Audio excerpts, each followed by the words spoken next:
for coming out on what is an amazingly hot, humid evening in Toronto.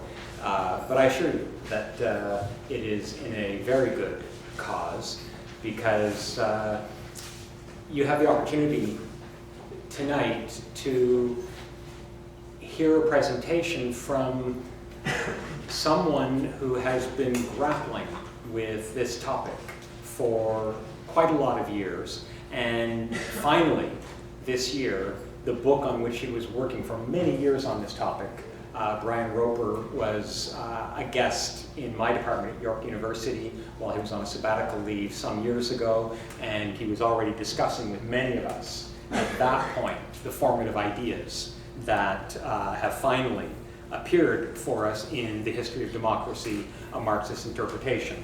And I want to just read to you what I said in my blurb on the back of the book. And while I consider Brian a friend, I did not do this just to stay in his good books. This was all very much from the heart. I wrote, "In this stunning and panoramic book, Brian Roper sheds light on the theory and practice of democracy across the ages. Focusing on issues of freedom, oppression, and class domination, Roper makes a compelling case for the enduring importance of socialist models of participatory democracy." On that last point, by the way, Brian tells me that some of what he's going to speak about tonight is, in fact, really prefiguring his next book, which moves in exactly the line of what I just said, socialist models of participatory democracy. And so you're going to get both a summary of key themes in The History of Democracy, but also, I think, a little foretaste of Brian's current project. Brian Roper is a long-time socialist activist in New Zealand. He is active and was a founding member of the International Socialist Organization in that country, and he teaches politics at the University of Otago, New Zealand. He is also the author of Prosperity for All, Economic, Social, and Political Change in New Zealand since 1935. I will also tell you that Brian arrived at midnight this morning after 30 hours of travel from New Zealand. And as a result, he has advised me that he will stay a little closer to his text than he normally does. In other words, he won't freewheel it because he doesn't trust himself to freewheel it, because he's a little afraid where he'll end up. So he'll be a little closer to the text. Brian's going to speak for about 40 minutes just to really lay out some themes, and then we'll just have, I think, a very kind of informal, open question and answer period for people to make comments, pose questions directly to Brian, and have some discussion here just generally with the audience. So please welcome Brian Roper.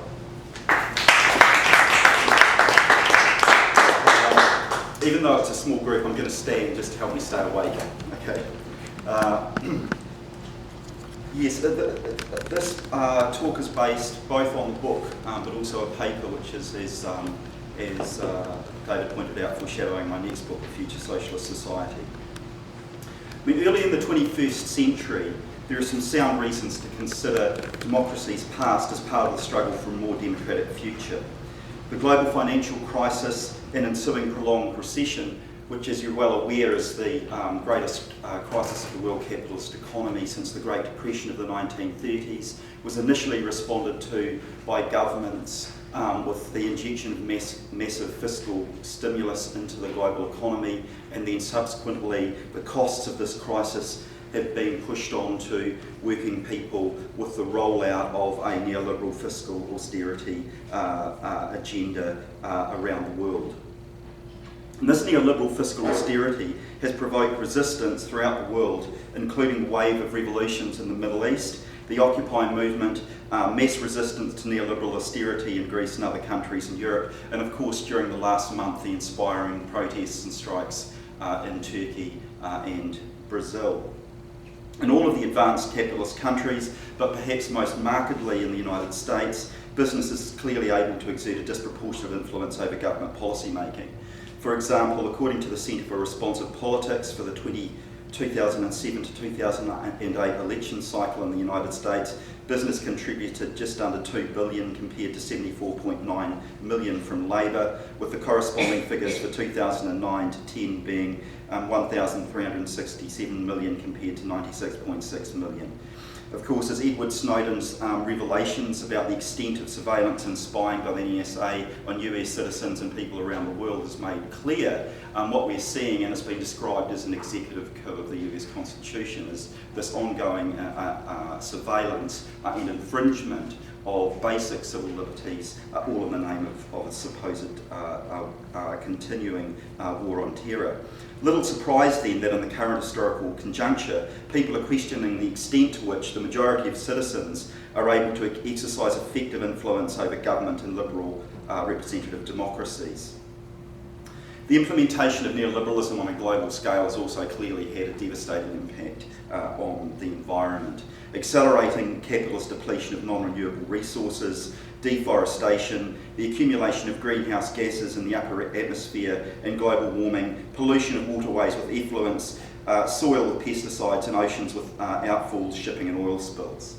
As the 21st century marches on and is increasingly punctuated by environmental disasters such as the 2010 Deep Horizon oil spill in the Gulf of Mexico and the 2011 Japanese nuclear disaster at the Fukushima power plant, as the effects of global warming become increasingly evident and as the responses of the world's most powerful states appear patently inadequate, more people are being prompted to question whether capitalist civilization can survive the environmental devastation it's causing. I mean, I'm lucky enough to live in a beautiful seaside village. There are no street lights for 11 kilometres. At night, when there's no moon, there are clouds of stars. Beautiful place, very low lying.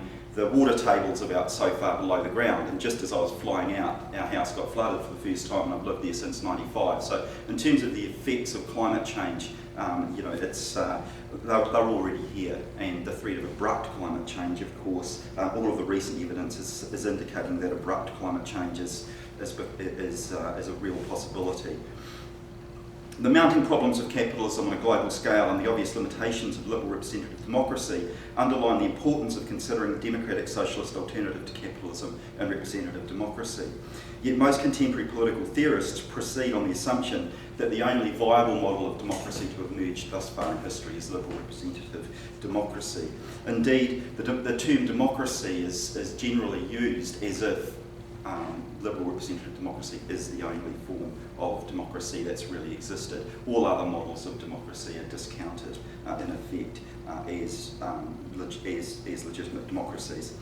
In the history of democracy, I describe at length I demonstrate at length that this assumption is highly disputable on historical grounds, and that the history of democracy is more complex, varied and inspiring than liberal depictions of democracy suggest, with Athenian, liberal and socialist forms of democracy being worthy of recognition and consideration. And so in this presentation, what I want to do is firstly to discuss the political and intellectual context within which I worked on the book. It took an embarrassingly long period of time to finish the book. It straddled about 16 years, believe it or not. I've worked in various other things, socialist activism, being a teaching academic and being a late parent, and sharing equally in the care of our wonderful little 4-year-old, all of which kind of meant that the project took somewhat longer than I anticipated when I set out on it. But anyhow, I want to say a little bit about the context within which I wrote it. And in particular, I want to highlight the importance of the contribution that it makes by brief reference to contemporary liberal democratic theory, and then I move on to focus on the historical antecedents of socialist participatory democracy, arguing that these antecedents can be identified in Athenian democracy, liberal representative democracy, and the tragically curtailed revolutionary experiments with socialist participatory democracy. The central argument is that socialist democracy, if it is built in the future through a process of collective societal transformation, will be built on the historical foundations of what has come before. Okay, so firstly, I want to say a little bit about the context within which I started work on the project. It was about '96 where I started, and the '90s, as you know, was a very difficult decade to be a Marxist and to be on the left. both in terms of what was going on with respect to the political cultures of the advanced capitalist societies, but also what was going on not just with respect to intellectual culture, but even particularly with respect to left intellectual culture. It was a very difficult decade to be a Marxist, and those who came through that decade still being Marxists, I think, are likely to be Marxists until I cease to live. But in any case, I just want to say a little bit about the response to the collapse of Stalinism in Eastern Europe from 1989 to 91. It was widely interpreted in a manner that simultaneously rejected socialist participatory democracy as a viable alternative to representative democracy, and denied that Marxism has anything of intellectual value to offer contemporary thinking about democracy's past, present and future. In my view, this intellectual manoeuvre involving the widespread turn to liberalism was highly problematic and dramatically narrowed the terms of debate between defenders and critics of representative democracy. In view of the fact that this response and outlook has continued to be highly influential within the Western Academy, it's worth recalling the tenor of the arguments that the collapse of East European Stalinism generated. And indeed, it was not in the least surprising that a chorus of conservative and neoliberal opinion interpreted the collapse of the Stalinist dictatorships as providing conclusive evidence of the definitive victory of capitalism, liberalism and representative democracy over so-called really existing socialism, Marxism and the totalitarian communist state.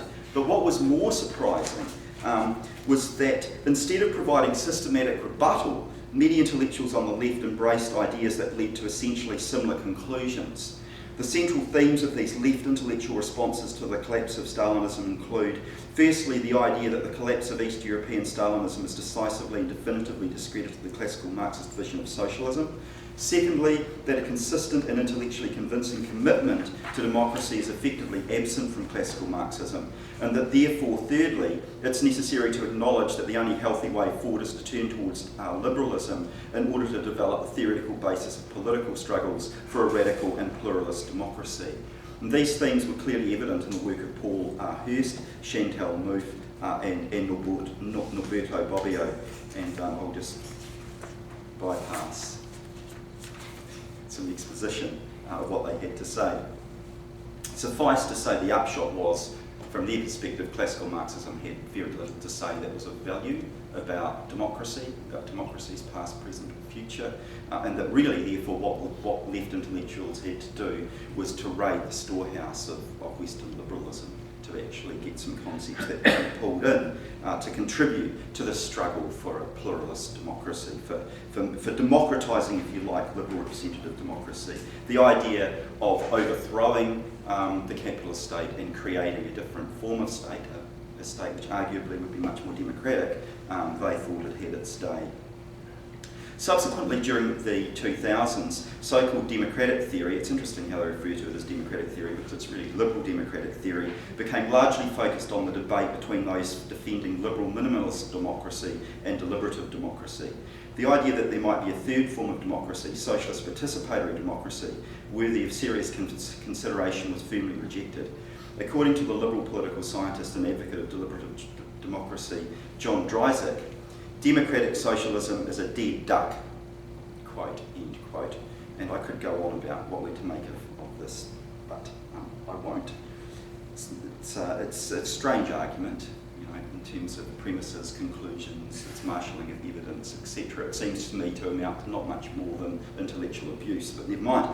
By democratic socialism, he means not the social democratic reformist politics of parties like the Australian, British or New Zealand Labour parties, but the idea that democratic socialism might ever constitute a feasible and desirable alternative to advanced capitalism and liberal representative democracy. Most liberal political theorists share Dryzek's view because they assume that representative democracy is the only genuine form of democracy, often in conjunction with the equally disputable assumption that there are no important intellectual and political differences between classical Marxism and Stalinism. In contrast, a much healthier starting point for considering the past, present and future of democracy is recognising that liberal representative democracy is not the only form of democracy to have been created in the past and that may be created in the future. Where liberal political theorists are, however, prepared to acknowledge the existence of a wide variety of different conceptions of democracy, they do so in a purely theoretical manner. So, for example, Dryzek, in a chapter entitled Democratic Political Theory, starts off by using 54 adjectives to identify a wide range of different conceptions of democracy, such as adversarial, aggregative, Christian, classical, communicative, difference, discursive, liberal, participatory, and so forth. Not surprisingly, socialist is missing from this long list, and it underlines the importance of one of the key things that the history of democracy does. Among other things, it establishes that socialist participatory democracy is the most important form of working class and anti-capitalist democracy to have been created so far in history, albeit for a tragically brief period and with tragic consequences, as you're all well aware. In contrast, when liberal democratic theorists are prepared to acknowledge the existence of a variety of different conceptions of democracy, they do so in a manner that diminishes the historical and intellectual significance of socialist participatory democracy by identifying a plethora of democratic conceptions, most of which are utterly insignificant in the actual history of democracy. So against this backdrop, and the remainder of what I have to say, I want to argue more positively that socialist participatory democracy has historical antecedents stretching back to Athenian democracy, that capitalism is creating social and economic conditions conducive to the emergence of socialist democracy, and that socialist democracy is likely to transcend liberal representative democracy while retaining some of its most important historical advances, such as the constitutional codification of civil liberties and protection of the rights of minorities. So I want to start off now by talking a little bit about Athenian democracy, and the book covers not the entire history of democracy, but a lot of it. So I clearly don't have much time. So what I really want to do is to talk about, okay, I do think that it's a realistic possibility that socialist democracy might be created in the future, that we may actually have another better world than the one that we have at present. And if the working class and its allies in the advanced capitalist societies, through a process of revolutionary transformation, do create this particular form of governance,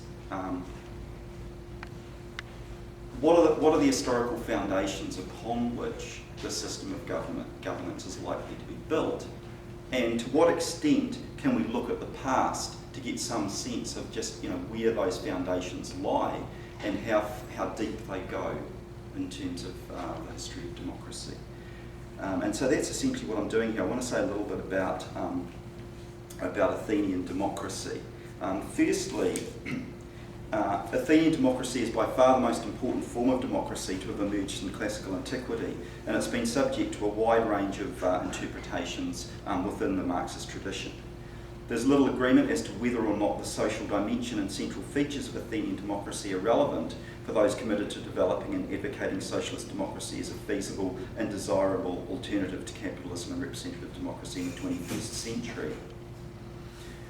Wood's interpretation is the most positive in this regard, Alan Wood, arguing that, quote, the ancient concept of democracy grew out of an historical experience which had conferred a unique civic status on subordinate classes, creating in particular that unprecedented formation, the peasant citizen. Her work commendably highlights the positive features of Athenian democracy, frequently overlooked by both Marxists and non-Marxists. In contrast, Kalinikos and Harman view Athenian democracy much more negatively, contending that it is of little relevance to socialist democracy in the 21st century. De St. Croix, in his great work, The Class Struggle in the Ancient Greek World, steers a middle course, arguing, quote, the Greeks habitually expected an oligarchy to rule in the interests of the property class, a democracy mainly in the interests of the poorer citizens. Control of the state, therefore, was one of the prizes, indeed the greatest prize, of class struggle on the political plane. This conception of class struggle on the political plane highlights why it is that central aspects of Athenian democracy remain relevant to the struggle for working class self-emancipation and socialist democracy in the 21st century. Now, there are lots of very important and obvious weaknesses with Athenian democracy, not least of which being the fact that slavery formed a central and important part of the Athenian economy. The fact that women were excluded from citizenship. And there are some interesting contrasts there with the Roman Republic. But women were very much excluded from citizenship. Immigrants or metics were also excluded from citizenship. So there were some obvious limitations, but there were also, I think, some positive achievements that are worth emphasising. And there's really three of them I want to talk about. Revolution, the social dimension of Athenian democracy and its participatory nature. Firstly, Athenian democracy was a form of democracy that emerged out of a revolutionary upheaval. I don't really have time to go through this in depth, other than to say that, as Ober has observed, Athenian democracy was introduced through a comprehensive set of reforms by Cleisthenes. But as Ober observes, Cleisthenes' leadership and the successful implementation of the reforms associated with his name were responses to the revolutionary situation. And so it is not Cleisthenes, but the Athenian demos that is the protagonist. The events of the year 508 to 7 BC constitute a genuine rupture in Athenian political history because they mark the moment at which the demos stepped onto the historical stage as a collective agent, an historical actor in its own right and under its own name.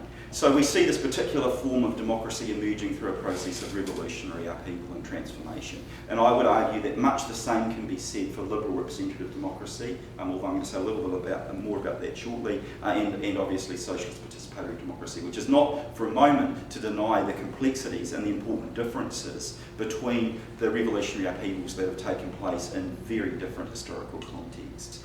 But there is, I think, this is a theme which comes through when you look at the history of democracy. The second point I want to make is with regard to the social dimension of Athenian democracy, and this is a point that Ellen Wood really emphasises, and I think it emphasises quite correctly, which is she highlights the extent to which the Athenians themselves understood democracy very much in social terms. A democracy existed where the poor and middling folks, being in the majority, ruled. Where the poor and middling folks didn't rule, where the rich exerted overwhelming influence over the state, you didn't have a democracy, you had an oligarchy. And so if Plato and Aristotle, for example, if they were looking at the United States today, or the average Athenian citizen, if they were looking at the United States today, wouldn't recognise it as a democracy because it is so obviously the entire political system is so obviously dominated by the wealthy and by business. And then thirdly, the Athenian democracy created institutional mechanisms that facilitated a high level of citizen participation and governance. Created an effective system of checks and balances on the exercise of political and military power, and promoted a particular conception of civic virtue. It's conceivable that workers, peasants and their allies may revive some of these in the process of creating socialist democracy. This might include the rotation of posts, short time limits on holding positions, selection by lot, and so forth. So in a speech attributed to the great Athenian general and political leader Pericles, he observes that we do not say that a man who takes no interest in politics minds his own business. We say that he has no business here at all. Now obviously that's quite gendered and it highlights the exclusion of women from citizenship in the Athenian democracy, but it also highlights a conception of democracy and citizenship in which everybody is expected to participate in governance, in legal adjudication and decision making, and so on and so forth.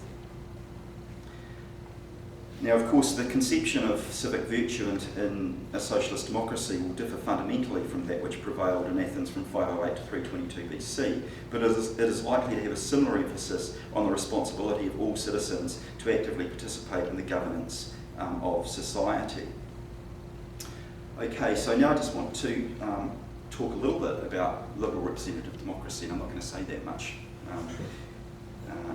perhaps appropriately enough. I guess there's 4 quick points I want to make.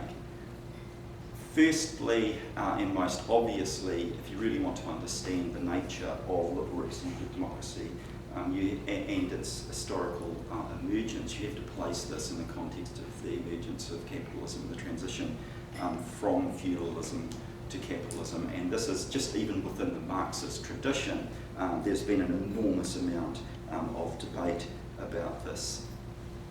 But nonetheless, I think it's a point worth emphasising, albeit very quickly. The second point I want to make is that representative democracy, like Athenian democracy before it, did not emerge historically through a prolonged process of peaceful reform, but rather by a series of revolutionary upheavals, economic and political crises, wars and civil wars, from the first Dutch revolt in 1565 to the end of the American Civil War in 1865. These revolutions transformed previously existing states and established the intellectual, constitutional and institutional foundations of representative democracy. Three revolutions, the English, American and French, played world historic roles in reviving democratic forms of governance from the 17th century onwards, and have been the most influential intellectually and politically. Now, this is not to deny that representative democracy was subsequently developed, modified and extended to a considerable extent by a succession of incremental reforms from 1865 to the present. Not to mention, of course, working class movements to extend the franchise, such as the Chartist movement or the women's suffrage movement to extend the franchise to women, the civil rights movement in the southern states to extend the franchise or to blacks and so on and so forth. But it is to say that when you look at the historical emergence of this form of democracy, it's clear that it emerged through a process of revolutionary transformation. Now, at the same time I was finishing off my book, Neil Davidson's book, How Revolutionary Were the Bourgeois Revolutions, was also in its final stages. So I wasn't really able to draw on that and incorporate it within my book, but I've got lots more long haul flying to do, so by the time I get back I will have had a chance to assimilate it. Anyhow, onwards. The third point I want to make is that, and this again is quite influenced by Wood, is that liberal representative democracy is a purely political form of democracy. In other words, the social dimension of democracy that we see in Athenian democracy is completely stripped away. For Marx, the demise of feudalism and the absolutist state and the emergence of representative democracy was historically progressive. He celebrated the historical achievements of both capitalism and representative democracy. Nonetheless, Marx argued that representative democracy was a specifically bourgeois form of democracy that was extremely limited with respect to its social and economic foundations in capitalism and with regard to its specific institutional mechanisms. And it's limited for precisely the reason that makes it contrast so dramatically with Athenian democracy. The labouring citizens are systematically excluded from participating in the governance of society. And in this respect, Rosa Luxemburg conveys very clearly the central thrust of the Marxist critique of representative democracy. And indeed, this is one of my favourite quotes from the Marxist tradition. We revolutionary socialists have always distinguished the social kernel from the political form of bourgeois democracy. We've always revealed the hard kernel of social inequality and lack of freedom hidden under the sweet shell of formal equality and freedom, not in order to reject the latter, but to spur the working class into not being satisfied with the shell, but rather by conquering political power to create a socialist democracy to replace bourgeois democracy, not to eliminate democracy altogether. And this raises the question, to what extent would a revolutionary working class movement in the process of collectively creating socialist participatory democracy retain the elements that constitute the sweet shell of liberal representative democracy? And this leads me to my fourth point. And my fourth point concerns some of the central features of liberal representative democracy that promise so much but deliver so little. And the eminent American liberal political scientist Robert Dahl, past president of the American Political Science Association, Yale professor and so forth, identifies what he considers to be the central features of liberal representative democracy: elected officials, free and fair elections, inclusive suffrage, the right to run for office, freedom of expression, alternative information, and associational autonomy. Now, I don't know why the United States of America doesn't immediately spring to mind when I run through that list, but for some strange reason it doesn't. Anyhow, as is widely recognised, this form of democracy, formally at least, operationalises the principle of majority rule while protecting minority and individual rights. The latter most commonly involves the constitutional codification and formal guarantee of civil liberties, such as freedom of speech and association. In this respect, the liberal tradition has focused a lot of attention on the need to limit state power to preserve individual liberty, albeit by simultaneously separating the economic and political spheres in a manner that ensures that authoritarianism prevails within the economic sphere and that democracy is confined to the narrowly defined political sphere. But I don't want to focus any more attention on the many problems with liberal representative democracy, because I know you're already very familiar with them. Rather, what I want to do in the last section of this presentation is highlight the extent to which socialist participatory democracy builds on the positive achievements of Athenian and liberal representative democracy.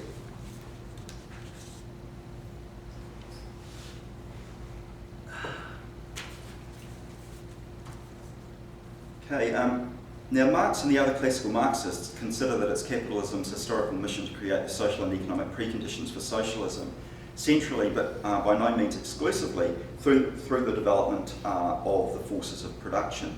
Thus Marx argues in Capital Volume 3 that it's the historical mission of the capitalist system of production to raise these material foundations of the new mode of production to a certain degree of perfection, and it's one of the civilising aspects of capital that enforces this surplus labour in a manner more advantageous for the development of the productive forces in social relations for a new and higher form. In a similar vein, Lenin argues in the development of capitalism in Russia that the progressive historical role of capitalism may be summed up in two brief propositions: increase in the productive forces of social labour and the socialisation of that labour.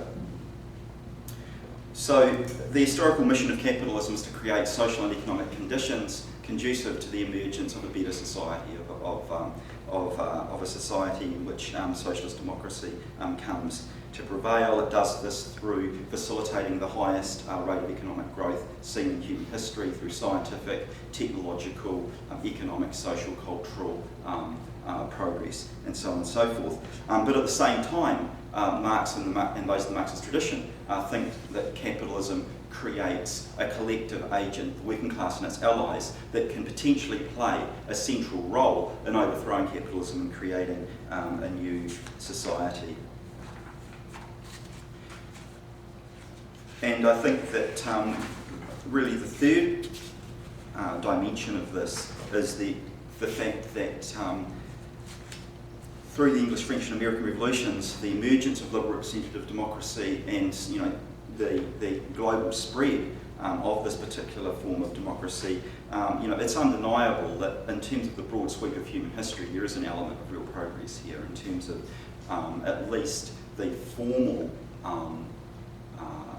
at least in formal terms, the fact that the majority of the adult populations of those who live in so-called liberal democracies have civil liberties on paper at least, can vote in elections for the government and so forth. I mean, this is progressive compared to alternative systems of government, both in the past and in the more recent history in terms of various authoritarian dictatorships. So, by the early 21st century, the positive historical achievements of capitalism and representative democracy have become very clear. Tremendous development of the forces of production, the extension of citizenship rights and civil liberties to a substantial majority of the adult population, establishing the principle of electing representatives and so forth. But these achievements have always been recognised and encapsulated in the classical Marxist conception of the transcendence of representative democracy. The concept of transcendence implies not simple abandonment, but the incorporation of the best elements of the lower form of democracy in a higher, more developed form, in this case, socialist participatory democracy. And this is clear not just in the writings of Marx, Luxemburg and Trotsky, but also Lenin. So, for example, in State and Revolution, he argues that socialism involves, quote, an immense expansion of democracy, which for the first time becomes democracy for the poor, democracy for the people, and not democracy for the moneybags, end quote. So finally, I just want to talk a little bit about socialist participatory democracy, building on the building on the achievements of the past to make the future. In particular, I want to focus on the classical Marxist depiction of how socialist participatory democracy is likely to come about, and specifically why it's going to take a revolution, to outline some of its central features, and finally to underline the point that this will involve the extension rather than the restriction of democracy as it currently exists in liberal representative democracy. Now, obviously, there are lots of objections, there are lots of debates, there are lots of objections from outside the left, and there are lots of debates within the left about these questions. But essentially, I'm going to run a contemporary argument based in the classical Marxist tradition, albeit I'm well aware of the fact that there are all sorts of objections and so on and so forth, some of which we may want to talk about after I've finished the formal presentation. Now, it's part of the ABC of classical Marxism that socialist democracy can only be established through a process of revolutionary transformation. And I think it's worthwhile just pausing for a moment to be clear as to why they consider this to be so. Firstly, there's the matter of historical precedent. Both Athenian democracy and liberal representative democracy were established in a revolutionary manner because creating a more democratic form of government necessarily involves the overthrow of the undemocratic or less democratic state that prevails prior to the revolution. Much the same can be said for socialist democracy. Secondly, classical Marxism developed the principle of socialism from below, according to which socialist democracy cannot be introduced from above by a small elite, whether composed of enlightened reformist politicians in parliament or a small section of the armed forces staging the coup. For socialism to be democratic, it must be introduced and established by, as Marx and Engels put it in the Communist Manifesto, a self-conscious, independent movement of the immense majority acting in the interests of the majority, end quote. That is, it centrally necessarily involves the self-emancipation of the working class. Thirdly, revolution is required to overthrow capitalism, and this is necessary to establish socio-economic conditions conducive to the collective creation of a more democratic society. More specifically, capitalism must be overthrown to end capitalist exploitation and eliminate the huge inequalities that this exploitation generates, to overcome alienation in which people feel that they have no real control over their own lives, to eliminate recurrent economic crises, mass unemployment and widespread poverty through democratically centralised production and distribution, to end competition, imperialism and war, to enable the introduction of the measures required to effectively halt global warming, and to create a freely accessible and democratically controlled media. Last but not least, capitalism has to be overthrown because it is an inherently and inescapably undemocratic form of economic organisation. We obviously don't get to vote for our line managers, generally speaking, at all, in fact. For the classical Marxists, revolutionary insurrection is also necessary because the basic institutional infrastructure of a radically democratic worker state emerges during the course of the revolution. At its core, this kind of democratic state is composed of a centralised network of workers' councils. Revolution is also considered necessary because in the process of changing society, workers and their allies, students, members of the middle classes, peasant farmers and so forth, are changed through their involvement in the revolutionary movement. In other words, there's a vitally important pedagogical dimension to revolutionary upheavals. They generate an immense educative and developmental impetus within the broad mass of the people. I mean, we've seen this in Egypt, just to cite one recent example. Thus, societal transformation and personal transformation become inextricably interconnected and mutually reinforcing. The classical Marxists were also clear about the revolutionary process likely to facilitate the emergence of socialist democracy. But in the wake of the tragically brief experiments with this form of democracy, it's important to clarify the central features of socialist democracy as envisaged by the key figures in this tradition. These include a distinctive and defining social dimension, the working class and its allies being in the majority rule. The majority become directly involved in the self-governance of society. Hence, like Athenian democracy, it is a direct and participatory form of democracy.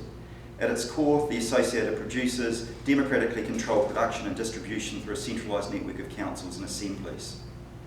Constitutional principles and institutional mechanisms are established that are designed to facilitate popular participation, to prevent the degeneration of the revolution into some kind of authoritarianism, and to ensure democratic accountability. Some of these include the right of recall of delegates by the constituencies that elect them, elections being held more frequently than in liberal representative democracy, the regular convening of mass assemblies, constitutional and substantive expansion of civil liberties such as freedom of speech, intellectual freedom, religious freedom, freedom of assembly, popular control of and access to the media and other forms of communication, and the democratisation of the judiciary. And to this list one could add the end of the surveillance state. As Rosa Luxemburg once put it in her critical assessment of the Bolshevik leadership of the Russian Revolution, quote, freedom only for the supporters of the government, only for the members of one party, however numerous they may be, is no freedom at all.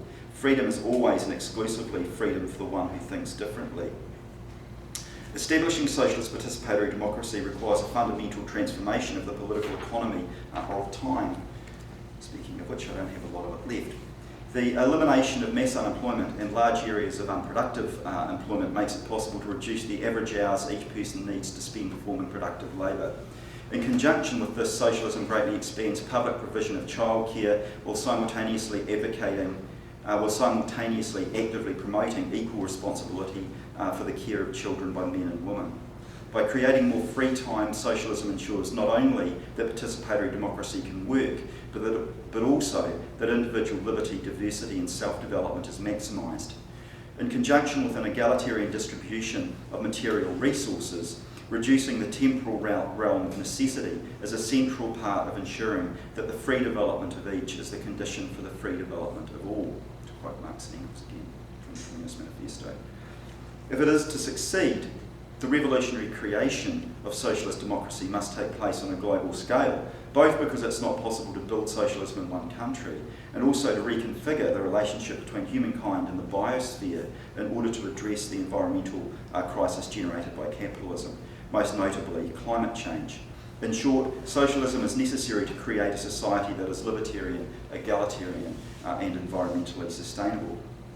So, to conclude, you'll recall that Robert Dahl identified elected officials, free and fair elections, inclusive suffrage, the right to run for office, freedom of expression, alternative information and associational autonomy as definitively characteristic of representative democracy, or polyarchy as he referred to it.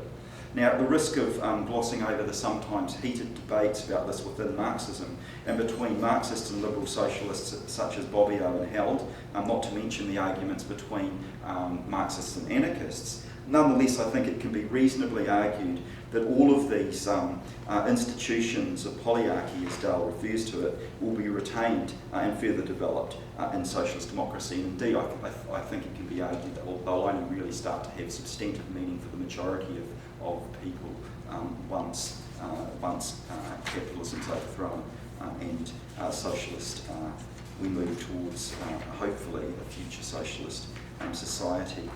So in this respect, Marx and Engels and the major figures in classical Marxism made what remains a profoundly original contribution to Western political thought.